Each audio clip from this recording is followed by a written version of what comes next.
Sacramento Kings basketball is back in our lives, truly back in our lives, as the Kings blow a 17-point halftime lead, get outscored by 21 points in the second half, and lose by 4 to the Phoenix Suns in Phoenix. A very disappointing game to start the season off because, man, we were feeling good at halftime. I know the Suns aren't a great team, and honestly, they were a pretty good initial matchup for the Kings with some of the injuries that the Kings have, but still, it was feeling great being up 17 at halftime, having a great start to the season, but that second half was absolutely killer. It was a tale of two halves, especially for the Kings offensively. The Kings had one really good defensive quarter, but offensively, it was very good in the first half, very poor in the second half. I'll get into everything from this game, the key kind of takeaways. Nique Clifford into the starting lineup. That was fun to see, and that was absolutely what I wanted to see happen. But the injuries plus Nique going into the starting lineup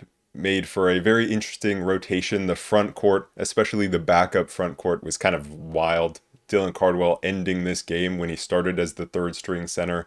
The guard rotation was pretty crazy with pretty much just 6 guards playing, maybe even more if you want to count like DeMar as a guard. Keon Ellis is your backup 3-man. The rebounding battle was a huge story in this game. The Kings, without their 2 leading rebounders in Domantas Sabonis and Keegan Murray, lost the rebounding battle pretty handedly by 14 to the Suns, 9 on the offensive glass. And that was in both the first half and the second half. But like I said, it was a tale of two halves for the Kings offensively. Beautiful basketball in the first half for the most part. Some turnovers, some sloppiness to start out the game, but that's kind of to be expected in the first game for a new team. But then in the second half, it just felt like it went to a lot of isolation basketball. A very winnable game that was kind of given away by the Kings in that second half. So let's get into the game recap.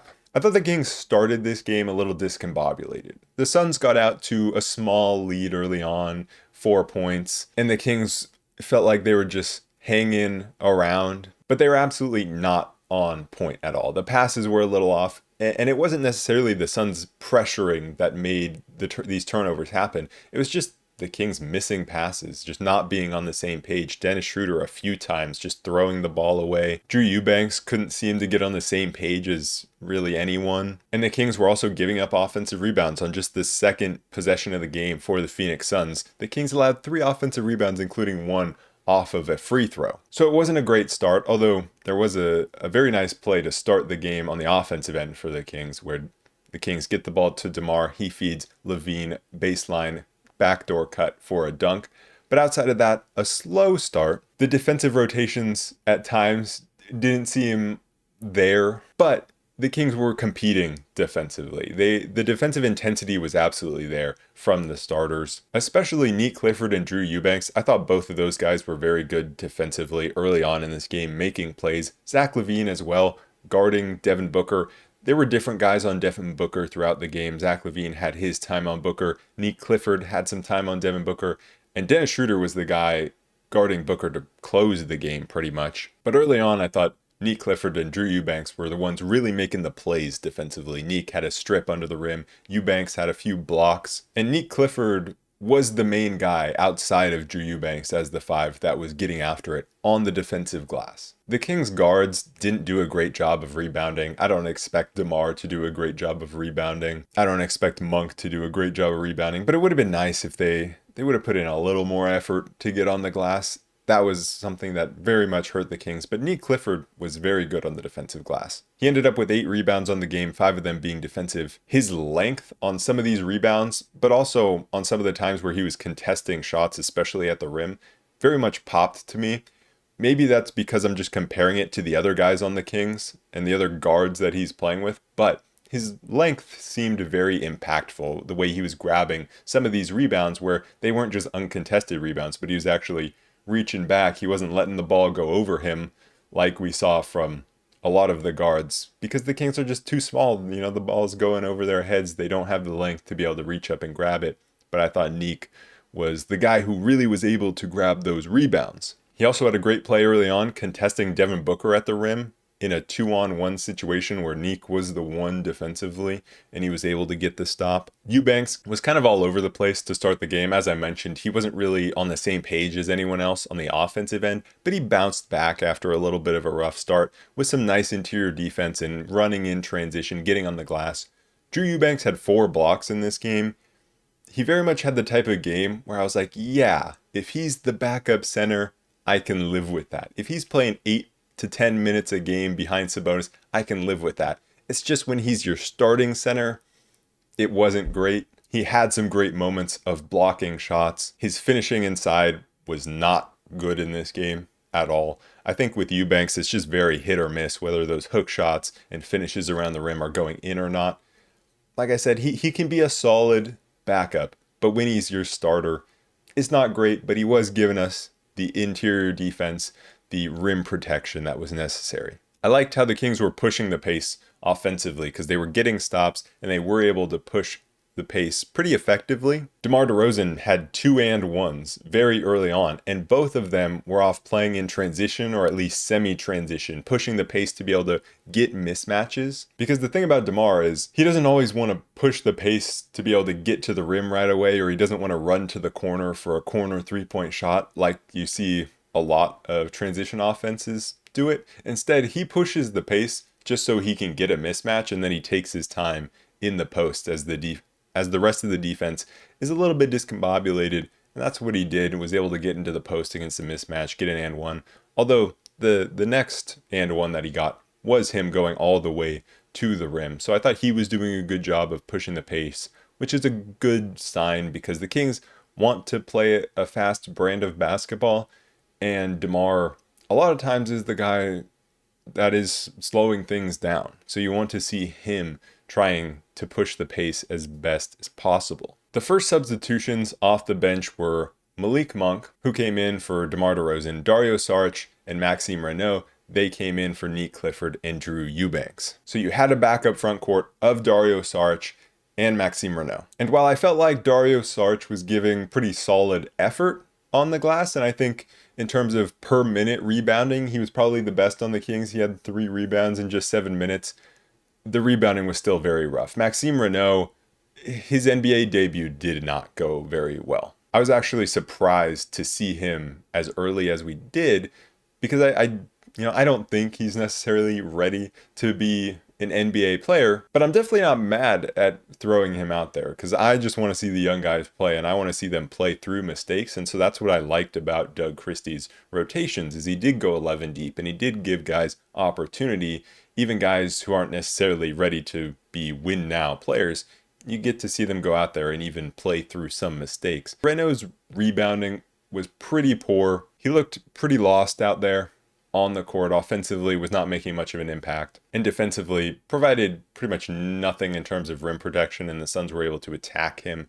So a rough debut for him, but again, it is his NBA debut. Dennis Schroeder, after a little bit of a wild start with a few turnovers, he settled in, had a couple of nice buckets. He had a solid scoring game offensively, was able to get into the mid-range, was able to get to the rim, had a very nice spin on Devin Booker to get to the rim. But then we got to see the Sacramento Kings debut of Russell Westbrook. He came in for Dennis Schroeder, and it was the full-on Westbrook experience. This game was absolutely the Westbrook experience because he came in, 2 straight turnovers, but then after the second one, got a chase down block. We did see an all bench lineup towards the end of the first quarter. We had Russell Westbrook, Malik Monk, Keon Ellis, Dario Saric, and Maxime Renaud. So that's your bench unit. Pretty much no wings on that bench unit. You have Keon Ellis as your backup 3, Dario Saric as your backup 4. So it's 3 guards and 2 bigs. But the funny part is, with the Kings being so small in that lineup, it actually worked in their favor a little bit, where Malik Monk was guarding Dillon Brooks, and Dillon Brooks was just trying to back him down every possession, but it worked in the Kings' favor. It really stagnated the Suns' offense, where Dillon Brooks would just try to pound it in the post every time and then settle for a mid-ranger over Malik Monk, and Monk was just, standing there trying to give as little ground as possible, and he was baiting Dillon Brooks into bad shots. So it worked out in that first quarter. Later on, it didn't work out as well, especially when Grayson Allen and Colin Gillespie were going straight at Malik Monk. But in that first quarter, it worked pretty well. And Monk had a great offensive game, especially in that first half. He came in, immediately knocked down a catch and shoot three. He knocked down a few catch and shoot threes throughout this game. I was really worried coming into this season about where Malik Monk was going to find his place offensively. He needed to be a good catch and shoot shooter. He knew that. He talked about it because the Kings just have so many guys whose best skills are on-ball skills. They need more guys whose best skills are off-ball skills, kind of like Keon Ellis. Malik Monk has to accept that role as more of an off-ball guy. He absolutely got his time on the ball as well. He got to his floater, he got to his mid-ranger, and he was scoring from all three levels. But he has to be able to catch and shoot the three if he wants to get a lot of time on the court. And he was able to do that, and that's really what I think earned him minutes in the closing lineup later in this game. But speaking of off-ball skills, Keon Ellis had a great game. I don't think he played enough in this game. He played 13 minutes, went 4 for 5 from the field, had 9 points. 1 for 2 from 3. His off-ball skills have just grown and grown and grown. And when I say off-ball skills, I'm not even necessarily saying just catch and shoot threes or anything like that. But it's he plays off the ball, and when he catches the ball, it's 1 or 2 dribbles into the mid-range after a pump fake and then getting into a mid-ranger. Like, that's still off-ball skills in my mind. And that's exactly what he did. Had a few mid-rangers, midi off glass. Played a great game, and in my mind, needed more than 13 minutes because he provides those off-ball skills that can complement guys like Dennis Schroeder and DeMar DeRozan so well, especially later in this game when the defense was pretty bad for the Kings. But the things that I loved about the first quarter were that they didn't let Devin Booker get going, and they were dedicating a lot of resources to try to stop Devin Booker and not let him get going. He really only had one easy bucket against Malik Monk where nobody was there for the help, but nobody else on the Suns really has that scoring skill, or at least that on-ball scoring skill that Devin Booker has. You see Dillon Brooks shooting 24 times because Jalen Green is out. Dillon Brooks is going to be aggressive because that's just who Dillon Brooks is. That's a good thing for the Kings. He didn't have an efficient game. Devin Booker was really the only guy offensively that's going to really hurt you on ball. Going into the second quarter, the Kings went 11 deep. I didn't expect, once I saw Maxime Renaud, I didn't expect to see Dylan Cardwell. But we saw him. I don't know if that's because Maxime Renaud was playing poorly or if it's because that was just the plan all along. But I liked it because I thought Dylan Cardwell probably should be in front of Maxime Renaud in the rotation. And in this game, he did earn that because he was the closing center to this game, somehow beating out Drew Eubanks as well. Our undrafted rookie center is closing the game for us in game 1 of the NBA season. That is insane. When I'm seeing Kenny Beecham on Twitter tweet out, "Who is number 32 on the Kings?" He was like, "It's rare that I don't know somebody on an NBA basketball court. I don't know who that is." And it was Dylan Cardwell. But it was a pretty wild lineup to start that second quarter. Malik Monk, Russell Westbrook, Keon Ellis, DeMar DeRozan, Dylan Cardwell. I mean, the lineups that the Kings are throwing out there are just, they're going to be wild all season long, but especially when Keegan's out, when Domas is out, and even when Isaac Jones is out, they're going to be even more wild. But the second quarter was a very fast-paced quarter, and it benefited the Kings offensively quite a lot. They scored 42 points in the second, allowed 35 to the Suns, but you can do that when the offense is elite, when you're playing super fast. The Suns were getting offensive rebounds, were getting second chance points, but the Kings were just outscoring them. Keon Ellis did a pretty good job of forcing a turnover and getting a dunk. The Kings were moving the ball well. DeMar finding Russell Westbrook for a cut and an and one. The Suns just could not hit a three to save their lives. DeMar DeRozan was backing down any Suns player that tried to guard him, but especially mismatches. He was hunting those mismatches. He was also hunting Royce O'Neal. I don't know why, but it feels like DeMar DeRozan loves playing against Royce O'Neal. He always cooks him. When Schroeder came into the game, we had Malik Monk and Dennis Schroeder both on the court at the same time, and they were playing very well off of each other. There was one play where Malik Monk drove and threw a crazy one-handed pass cross court to Dennis Schroeder, who knocks down the catch and shoot three.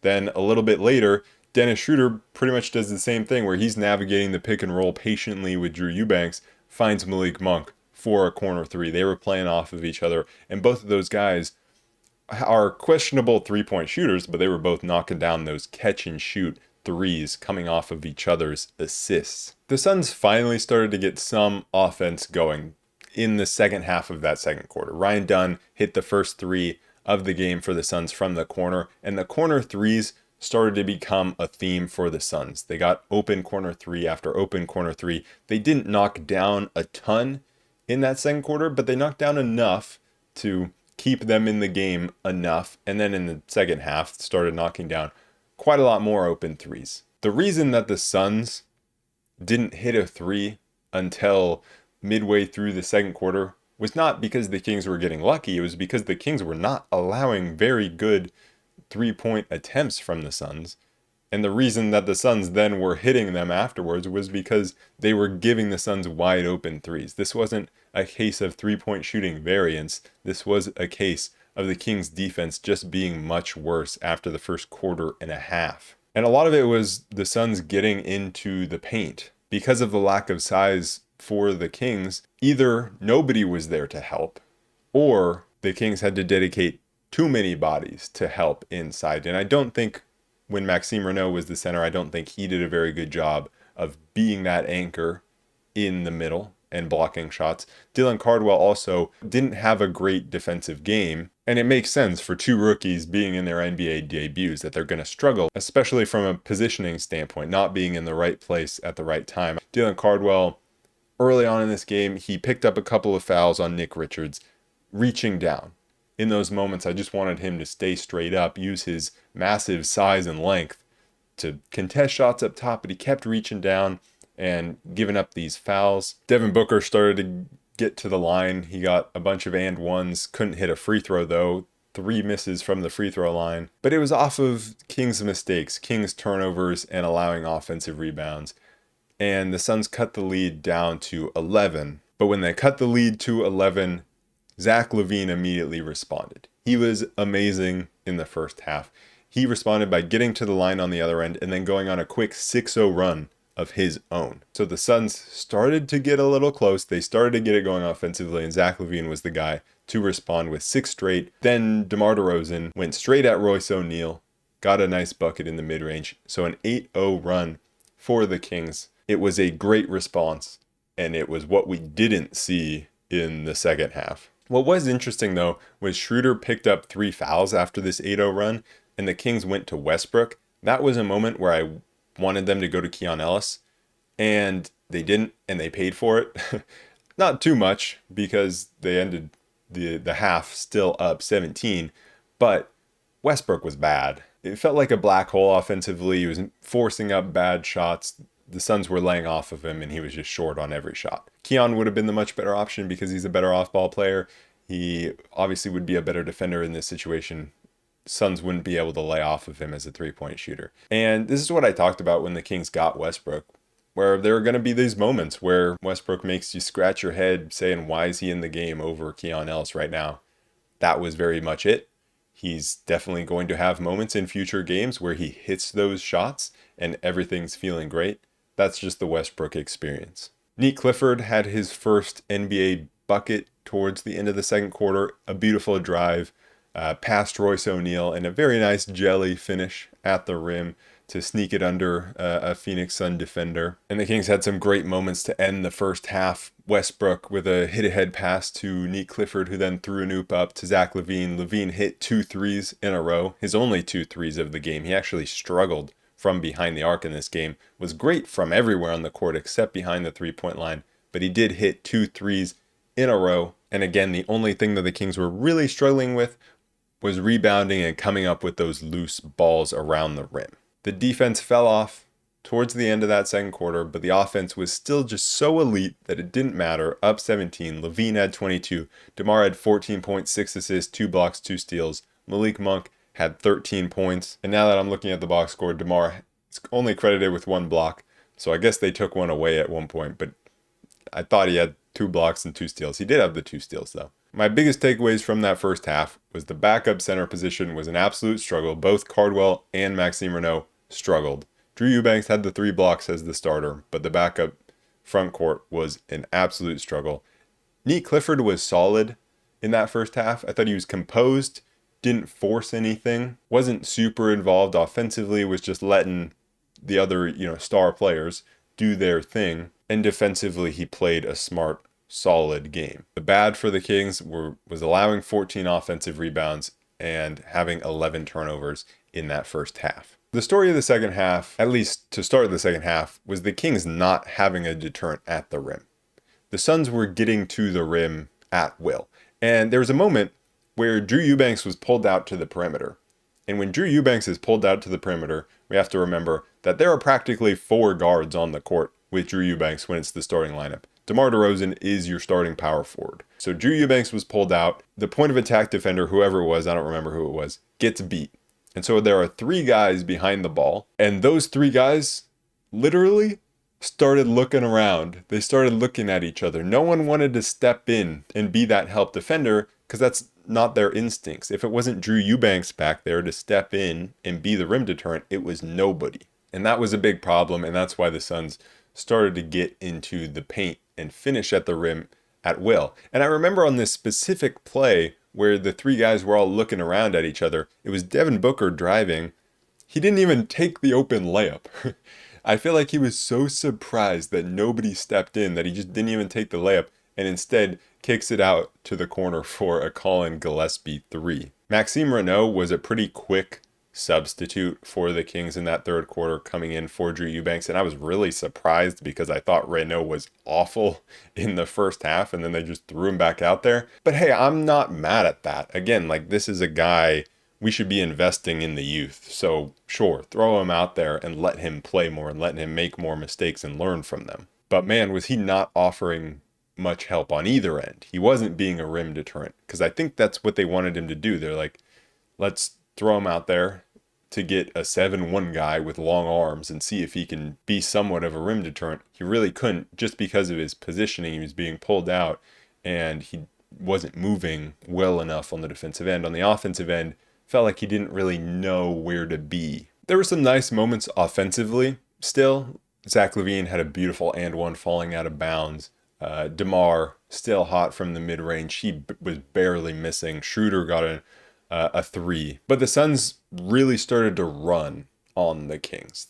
They were attacking before the Kings could set their defense. And a lot of it was Devin Booker attacking, especially on Nique Clifford. Nique Clifford, who I thought had a very just solid first half, didn't make many mistakes. He started to really get scorched by Devin Booker. And a lot of it was in these transition moments where Nique and the rest of the defense was not set. And the problem was the defense was not set behind him. There was no one there to help.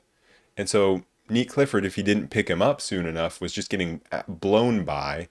And there was no one there to help. And either Devin Booker was getting all the way to the rim or Nique was fouling. And Nique did get into foul trouble. He played 24 minutes and had 4 fouls. The Suns cut the lead to 12. Kings called timeout. Out of that timeout, LaVine got into the post, had a nice turnaround midi.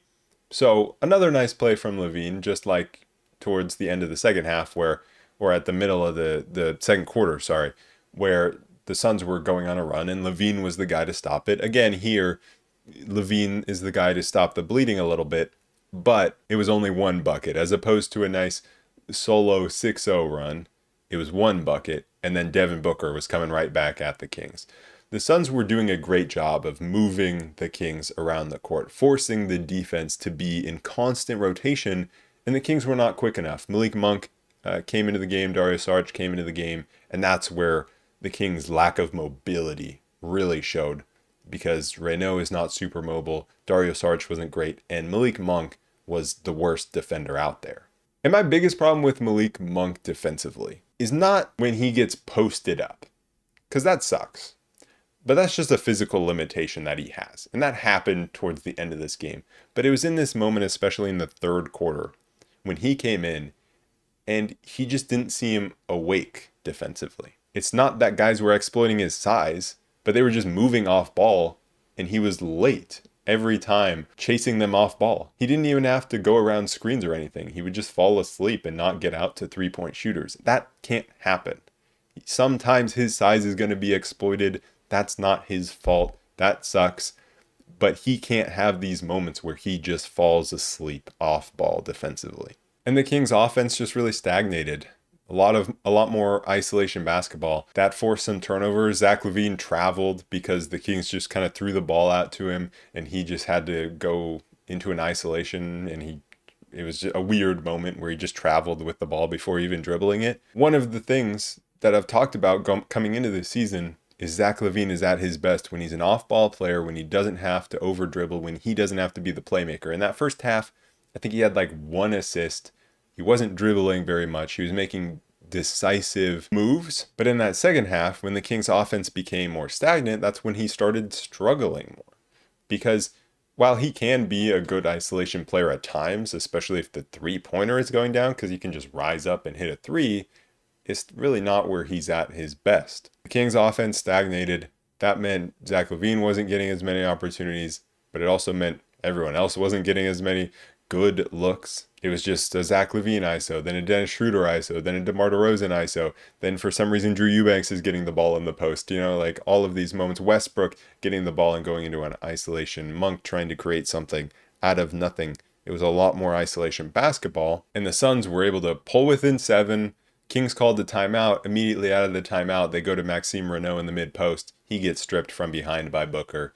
And the Suns are within 5. The Kings hit some shots to maintain that lead. Monk hit a nice midi. DeMar hit a nice midi to stop the bleeding. But then the Suns really started exploiting Malik Monk, and the Kings just couldn't come up with a loose ball. Even when Dylan Cardwell got a huge block, they just could not come up with the loose ball. And I thought Dylan Cardwell was trying really hard, especially on the offensive glass, to make something happen, and he was really getting after it and being physical in the paint. But he only has 1 rebound to show for it. He has 1 rebound and 3 points, and those 3 points came at the very end of the game. He just couldn't quite get anything to go. A lot of times he was 1v4 on the offensive glass. There were some good things from Dylan Cardwell, and it feels like at some points, if he keeps giving this type of effort, he's going to be rewarded with it, with some offensive rebounds, with some dunks, but it just wasn't happening for him in this game. And the Kings were just clinging to a 2-point lead to end that third quarter. Then they come out in that fourth quarter. Royce O'Neal gets 2 open threes. He knocks them down. And it wasn't like the Kings fell over and died or anything. They definitely did not. Malik Monk took a charge. He also forced an illegal screen. So there were a couple good defensive moments from Malik Monk where he was forcing turnovers. But if he wasn't forcing a turnover, then he was getting cooked by Grayson Allen, by Colin Gillespie. They were both going off against him. They were running the absolute whoever offense. There was like 5 out of 7 possessions where they were just scoring on Malik Monk every time down. And the Suns went up 7. The Kings responded with the starting lineup, putting that starting lineup back in there, and the Kings made a little push back, right? They didn't fall over and just die. They fought back in this game. Drew Eubanks had a nice block. DeMar DeRozan had some nice moments of getting to the rim. Nique Clifford had some very nice defensive plays and rebounds. But at the end of the day, there was just a lot of isolation. And Zach LaVine really struggled in isolation. He got some good looks off of some nice plays, especially out of timeouts for 3-pointers. But again, his 3-point shot just wasn't there. There were some open misses for him down the stretch, and those could have been game changers. It was really DeMar DeRozan and Dennis Schroeder down the stretch that were doing the damage offensively. DeMar hit a corner 3. Dennis Schroeder had a nice layup. Also isolated, got into a mid-range and hit a mid-ranger. And the way the Kings were staying in this game was by forcing some offensive fouls. The 2 Malik Monk ones that I mentioned, Dennis Schroeder drew a charge.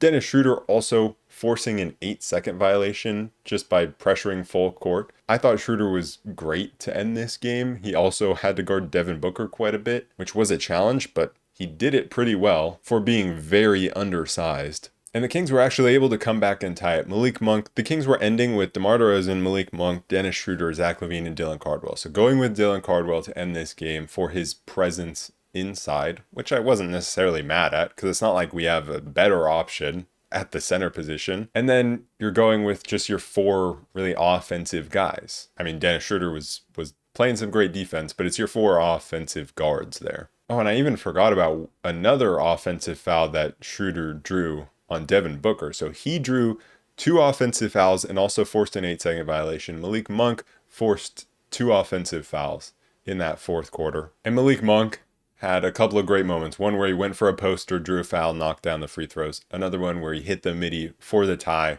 But then there's that brutal LaVine foul on Dillon Brooks on a 3. You just can't foul Dillon Brooks in that situation. You don't need to be closing out that hard. I know it's easy to say in hindsight, but it's Dillon Brooks. I get he made a few shots, but you can't be that reckless. A brutal way to... Zach LaVine just had a really bad fourth quarter. He was having such a good game.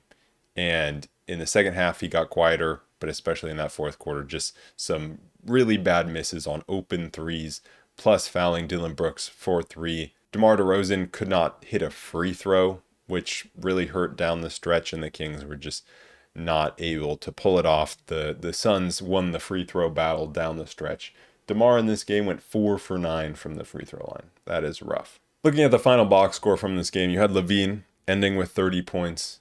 DeMar had 29, 9 assists, 6 rebounds. Schroeder had 14 and 7 assists. Off the bench, Malik Monk with 19. I would say one of the good things that we can take away from this game was that what the Kings really struggled with is clearly what Domantas Sabonis and Keegan Murray will add when they come back into the team. They're going to add rebounding. They're going to add more of a presence on the interior. You're going to have Keegan Murray, who isn't going to be able to be exploited on the defensive end like the Suns were doing with a Malik Monk. And so once those two guys are back in the fold, then you probably do win this game. But there's definitely still some things to figure out. And the center rotation is one of them. Drew Eubanks, he ended this game with 4 points, 4 blocks, 4 rebounds, 2 steals.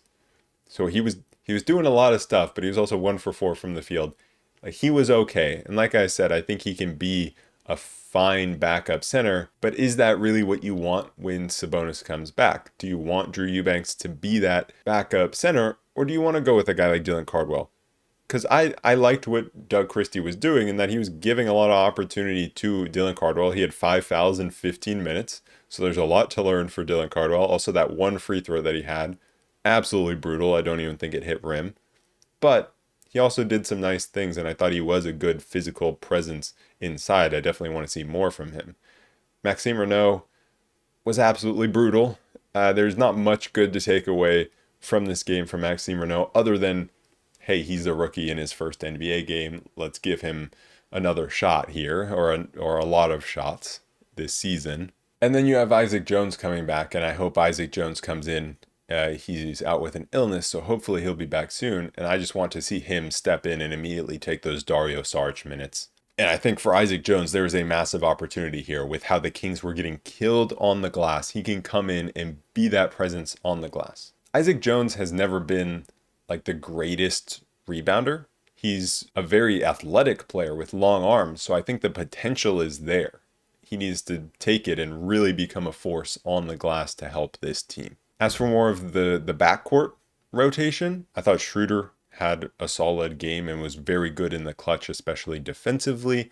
LaVine did his thing for the first half and had an unfortunate fourth quarter, but I'm willing to look past that because he did carry his preseason form into this season. I think he's giving great effort on the defensive end. So even though he didn't really show up in the fourth quarter, I think there's still good things to take away from this game for Zach LaVine. DeMar had a 12 for 17 game and was great offensively, but it's more the backup guard rotation that's really interesting from this game. Malik Monk had 27 minutes and was great offensively, but I don't think he's someone who you should be playing down the stretch, because I think down the stretch of games, offenses become more methodical.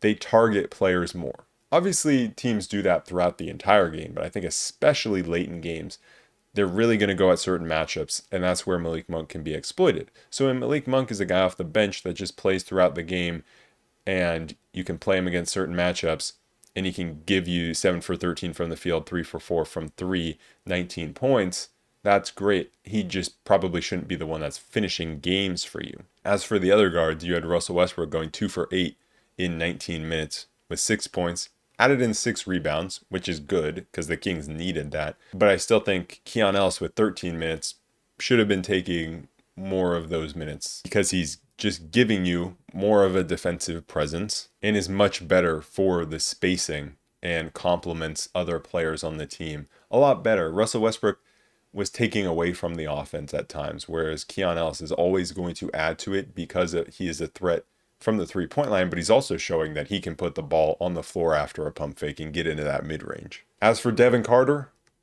DNP, coach's decision, it's looking rough for Devin Carter. There are just no minutes for him. There were a lot of three-guard lineups from the Kings. The question is, where do the minutes go when Keegan Murray and Domantas Sabonis come back?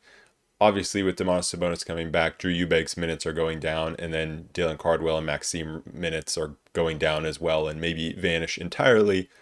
So that's easy there. But when Keegan Murray comes back, who does that affect? Because Nique Clifford played 24 minutes in this game.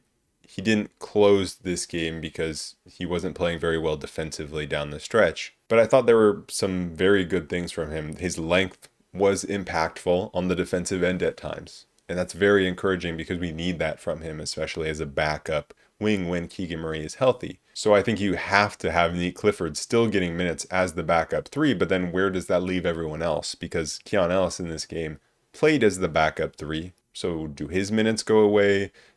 Do we just see less Westbrook minutes or Malik Monk minutes? Like, how does that affect everyone else? Or do we just still play a bunch of three-guard lineups and you just don't see really any backup 4 minutes from Dario Saric or Isaac Jones? We didn't see much offensively from Nique Clifford in this game. He didn't attempt a three. He only attempted 3 shots, made one of them, had 2 points, only had the 2 assists. But I think as a rookie, coming into your first game, especially when you're surrounded by a Zach LaVine and a DeMar DeRozan who are taking a lot of the scoring load, and then off the bench, Malik Monk taking a lot of the scoring load, it's fine to kind of sit back and let those guys do their thing and try to make a defensive impact, which he did. The rough part of this game is that you were playing the Phoenix Suns, who are just a team that you have to beat. The Phoenix Suns are a bad team, and even without Domantas Sabonis or Keegan Murray, if the Kings are a team that want to be taken even slightly serious in the Western Conference, then you have to beat them no matter what. So game one, I mean, there's no such thing as a must-win in game one. Absolutely not. But the Kings have to win games like this and win the season series against the Phoenix Suns. And their next game up is against the Utah Jazz. And the Utah Jazz, I mean, the Kings are pretty much playing the 2 teams that they should be able to finish over in the Western Conference in their first 2 games, in the Phoenix Suns and Utah Jazz. So if they can't win either of these games, that's a very bad sign for the Kings. The Jazz did dominate the Clippers in their first game today, so that was an odd one. I didn't watch the game, but Walker Kessler was going crazy. Bryce Sensabaugh was going crazy. Lauri Markkanen going crazy. I don't know what was happening in that game. I got to watch the highlights of it or something. I don't know how they crushed the Clippers that badly. Apparently they just couldn't miss. But with the Kings' home opener coming up against the Utah Jazz, the team that is overwhelmingly expected to finish dead last in the Western Conference and be one of the absolute worst teams in the entire NBA. I'll say it. Game 2 of the NBA season, if the Kings are serious, it's a must win. A must win against the Utah Jazz in game 2 of this season. But look, I'm less concerned about the wins and losses, and I'm more concerned about the performances that we're seeing from our young guys. And that's why that I'm happy that even though Maxime Renaud was playing pretty poorly, Doug Christie threw him out there again. And Dylan Cardwell was finishing this game. And I wanted to see Nique Clifford finish this game as well, but wasn't playing well enough to do that. Still at 24 minutes, was just happy to see him in the starting lineup. And so as long as you're seeing growth from those guys, then I'm going to be really happy no matter what. But in this next game against the Jazz, we need to see a better performance on the defensive glass, especially with Walker Kessler coming in. And the Jazz have bigger guys than what the Suns have. I mean, the Suns at the 5 position, right? They had Iguodala, who's a big guy, but he's not the strongest guy. They had Mark Williams off the bench. He's obviously a big guy. They played Nick Richards 5 minutes, but they don't have a ton of length and size. The Jazz, they got Walker Kessler. They got Lauri Markkanen, who I know is more of a perimeter guy, but that's still a 7-footer. They got Kyle Filipowski, Taylor Hendricks, Ace Bailey. There are teams that are going to be stronger and bigger than them, but the Jazz are even bigger than what the Suns were, because the Suns were just not that big, and they still crushed us on the glass. So rebounding has to be the first priority for the Kings going into this game, and we need to see a full 48 minutes of the Kings moving the ball and playing more as a team on the offensive end. Because once this team falls into isolation, it just feels like they cannot get out of it. But anyways, that is pretty much it for this episode of the Roll Report. I'm hyped to be back for another season, starting off my 4th season of doing this, which is pretty crazy to say. It doesn't feel like I've been doing this for that long. But coming into my 4th season, 3 years so far of doing this. I will be here for all 82, 1 out of 82 games down. I will see you guys for game 2.